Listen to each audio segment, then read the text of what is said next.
Magandang araw sa inyo mga kaibigan. Itong ating almusalita sa araw na ito. Ebanghelyo ay Matthew 9:14-17. Sabi ni Jesus, listen, beautiful, you don't put new wine into old wineskins. If you do, the wineskin will burst and the wine will be split. No, you put new wine into fresh skins. Then both are preserved. Ang point ni Jesus is yung bagong balita ng kanyang ebanghelyo ay kailangan sa bagong lalagyan na ay tayo. Kung hindi tayo nagbago, ang balita ng ebanghelyo ay magpapasabog ng ating sarili. Dahil kung hindi tayo nagbabago, masisira ang ating sarili. Kung hindi tayo magbabago, hindi mag-a-adjust ang mabuting balita ng Panginoon sa ating matitigas na puso.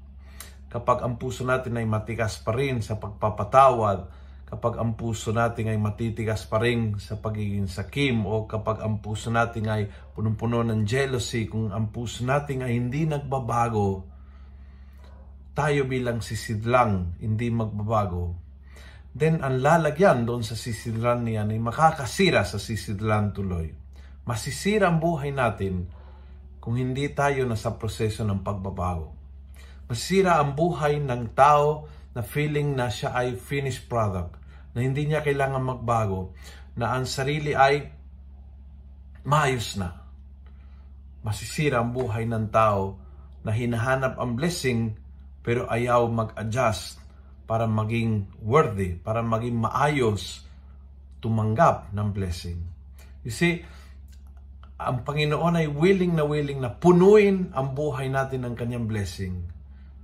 Ngunit kapag ang sisidlan, tayo, ay hindi magbabago, ang blessing na yan ay makakasira pati sa ating sarili.